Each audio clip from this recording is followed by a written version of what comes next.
नमस्कार मेरे प्यारे बच्चों आज 1 यूनिट के हम आगे के 2 प्रश्न और करेंगे और अब इन क्वेश्चंस के हिसाब से आप लोग ऑब्जेक्टिव याद करना शुरू कर दें। 7 जुलाई वेडनेसडे को आप सभी बच्चों को कोचिंग पर ओटी का पेपर और कॉपी दी जाएगी, उसको घर पे जाके सोल्व करें। क्वेश्चन नंबर 13 थोड़ा उस दिन स्टार्ट ही कराया था। 13, 14, 15 बच्चों आज 1.1 कंप्लीट हो जाएगी और 1.2 में केवल 2 दिन आप लोगों को लेने हैं। तो कोऑर्डिनेशन नंबर क्या होता है? सबसे पहले तो साइंटिस्ट देखें, साइंटिस्ट गोल्ड स्मिथ ने कोऑर्डिनेशन नंबर की थ्योरी को प्रपोज्ड किया। एक्चुअल में कोऑर्डिनेशन नंबर क्या है? कोई भी आयोनिक कंपाउंड का क्रिस्टल है, positive ion are surrounded by negative ion and negative ion is surrounded by positive ion. किसी भी आयोनिक कंपाउंड की स्ट्रक्चर में हर आयन अपोजिटली चार्ज्ड आयन से कवर होगा। इन अपोजिटली चार्ज्ड आयन का जो नंबर होगा वो कोऑर्डिनेशन नंबर होगा। ये कोऑर्डिनेशन नंबर फिक्स रहता है, आयोनिक कंपाउंड की स्ट्रक्चर से निकलता है। जैसे बच्चों हम हाइड्रोजन फ्लोराइड देखें, लिक्विड होता है, हाइड्रोजन फ्लोराइड HF के 4 मॉलिक्यूल ले लिए। These 4 molecule are combined by hydrogen bond, intermolecular hydrogen bond के द्वारा ये कंबाइंड होंगे। तो H पर पॉजिटिव है, F पे नेगेटिव है, positive negative positive negative positive negative. बच्चों हमने यहाँ ये जाना कि हर पॉजिटिव आयन 2 नेगेटिव आयन से कवर है और हर नेगेटिव आयन 2 पॉजिटिव आयन से कवर है। तो HF के लिए कोऑर्डिनेशन नंबर क्या आया? 2:2 आया। अब बच्चों कोऑर्डिनेशन नंबर के लिए हम आपको स्ट्रक्चर बनाना सिखाएंगे, नोट्स में नहीं है क्योंकि वो तो आप खुद बनाओगे। ऐसे ही बच्चों होता है NaCl और KCl, सोडियम क्लोराइड और पोटेशियम क्लोराइड, दोनों के लिए कोऑर्डिनेशन नंबर क्या होता है? 6:6। ऐसे ही बच्चों सीजियम क्लोराइड के लिए कोऑर्डिनेशन नंबर 8:8, बोरिक एनहाइड्राइड के लिए 3:3 रहता है। बच्चों ZnS के लिए 4:4 रहता है। मतलब पॉजिटिव आयन जितने नेगेटिव आयन से कवर होगा, नेगेटिव आयन भी उतने ही पॉजिटिव आयन से कवर होगा। इन अपोजिटली चार्ज्ड आयंस का जो नंबर होता है वो कोऑर्डिनेशन नंबर होता है। तो बच्चों साइंटिस्ट गोल्ड स्मिथ ने कोऑर्डिनेशन नंबर की थ्योरी प्रपोज्ड की है, लिख दिया है इसमें, और एग्जाम्पल भी बच्चों याद कर लेंगे। अब देखो रेडियस रेशो। बच्चों रेडियस रेशो बड़ा अच्छा टॉपिक होता है, कई बार फॉर्मूला आता है, right formula of radius ratio. तो radius of cation upon radius of A9.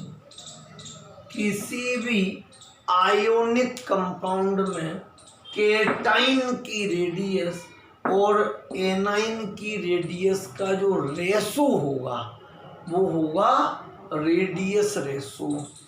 Radius ratio between radius of cation and radius of anion is present in any crystal is known as radius ratio.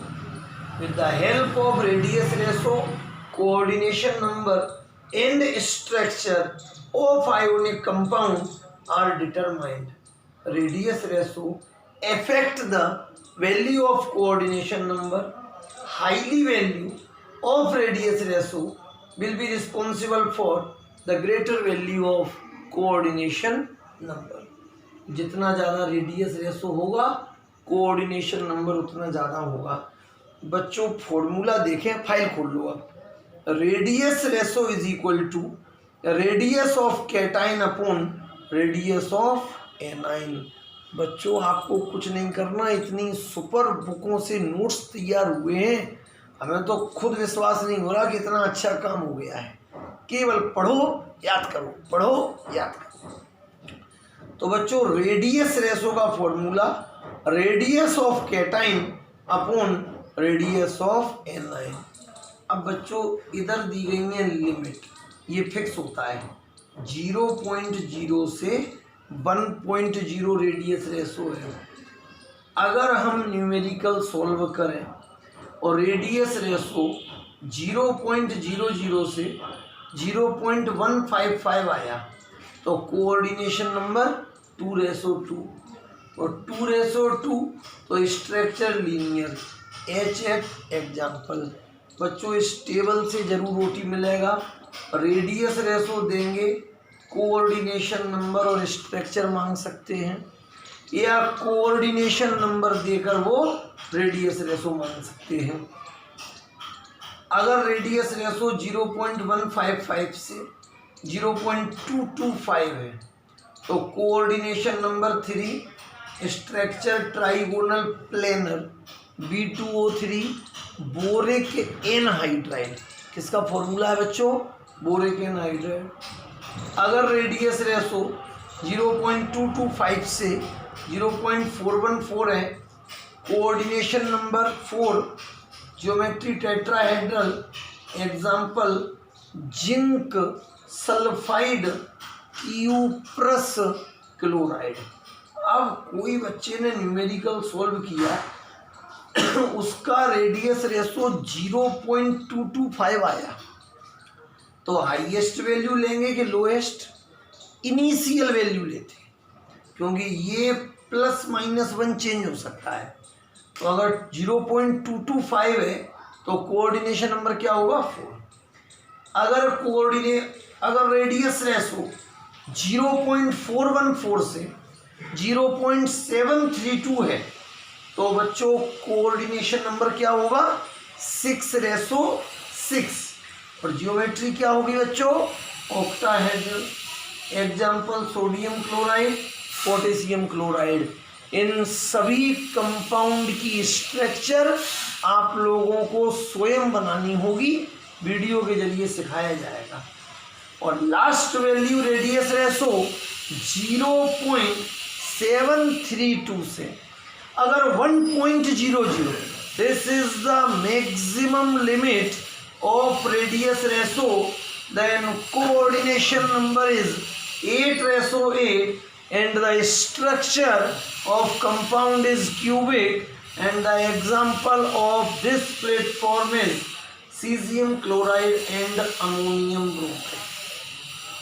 अब बच्चों ये table तो याद करनी पड़ती है, fix value है, कांस्टेंट वैल्यू है, ये टेबल याद कर लें। बहुत सारे ऑब्जेक्टिव आपको टेस्ट में मिलेंगे। वेडनेसडे को जो टेस्ट पेपर मिलेंगे गजब के प्रसन्नता होगी आपको। 1 यूनिट फिनिश करते चलें, एग्ज़ाम होंगे क्योंकि गवर्नमेंट स्कूलों ने ऑनलाइन पढ़ाई शुरू कर दी है और 10th का रिजल्ट भी आज दे रहे हैं। बच्चों एक एग्जाम्पल दिया है, in sodium chloride molecule radius of Na positive ion is 95 picometre and radius of Cl negative ion is 181 picometer. Find the value of radius ratio, coordination number and write the geometry of NaCl molecule। तो बच्चों सबसे पहले तो हम radius ratio का formula लगाते हैं। Radius ratio is equal to radius of cation upon radius of anion, 95/181। अब बच्चों रेडियस रेशो कितना आया 0.52। कहाँ सेट होगा 0.52 इस सेक्शन में सेट होगा। तो अगर रेडियस रेशो 0.52 की लिमिट का है तो कोऑर्डिनेशन नंबर 6:6 होगा और मॉलिक्यूल की ज्योमेट्री ऑक्टाहेड्रल होगी। तो सब कुछ इसमें लिखा हुआ है।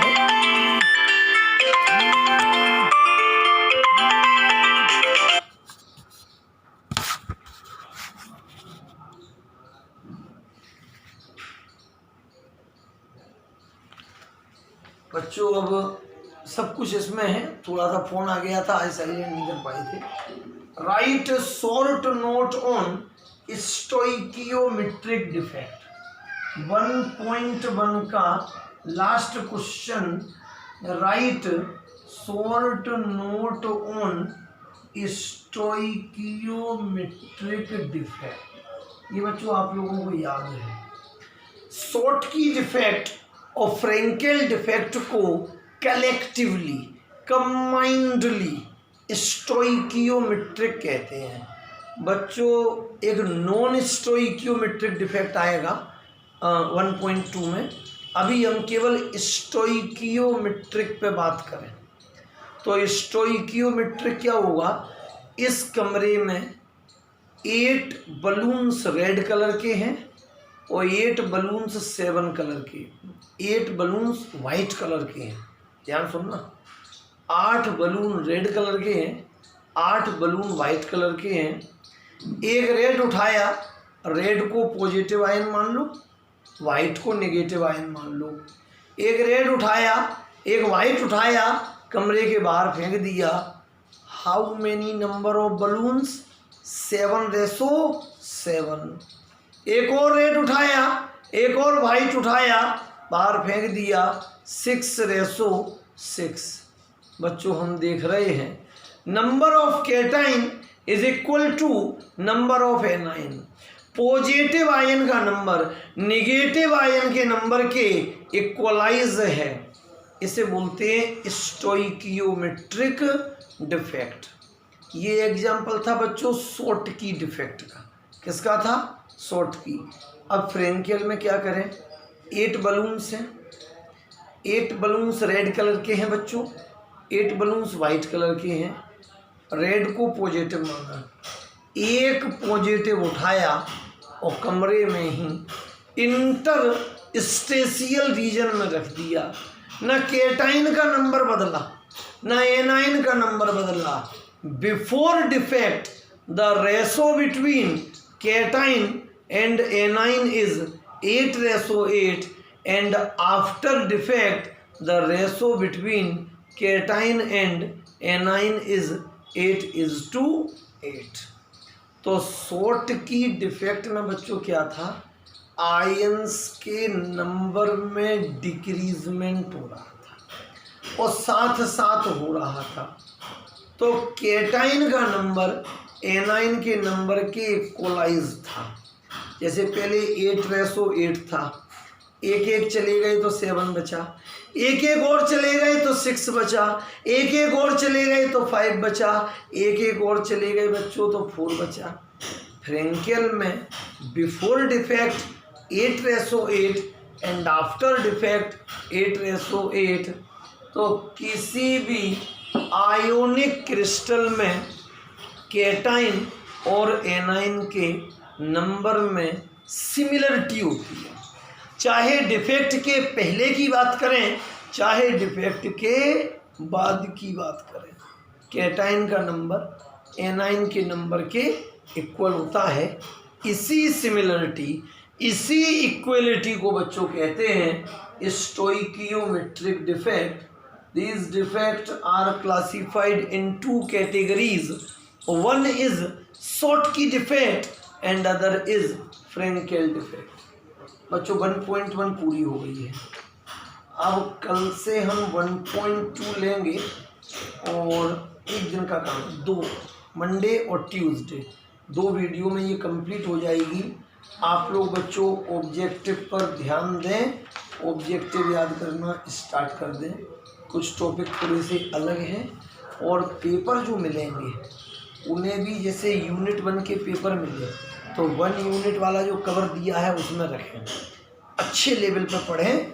हम आपको इन फाइल से जैसा पढ़ा रहे हैं ना, आप दिल्ली में यूपीएससी की तैयारी करने जाएंगे जब, तो आपको याद आएगी कि इस सिस्टम से तो हमारे केमिस्ट्री वाले सर ने हमें पहले ही पढ़ा दिया था। तो बच्चों थोड़ा थोड़ा याद करें। कल संडे है, कल कोचिंग नहीं आएंगे, और जिन बच्चों को भी रजिस्ट्रेशन कराना है या नोट्स लेने हैं अब वो बच्चे मंडे को आएंगे, क्योंकि वीक बढ़ते जा रहे हैं। देखो नेक्स्ट वीक में हम पूरा काम 2 यूनिट पे करेंगे, तो हो सके तो 1 यूनिट को जल्द से जल्द कवर करें। और जो बच्चे गांव में कुछ बच्चे रह रहे हैं अपने पेरेंट्स को भेज सकते हैं, क्योंकि बच्चे का तो कोई काम ही नहीं है। पेरेंट्स आएँ, फॉर्म भरें और नोट्स ले जाएं। तो जब तक कोचिंग ओपन होंगी कोशिश रहेगी फिजिकल केमिस्ट्री तो मुट्ठी में हो, और नोट्स की कोई प्रॉब्लम है नहीं, पूरा समय समझने का है। थोड़ा थोड़ा पढ़ते रहें, प्रसन्न रहें। बहुत बहुत धन्यवाद मेरे प्यारे बच्चों।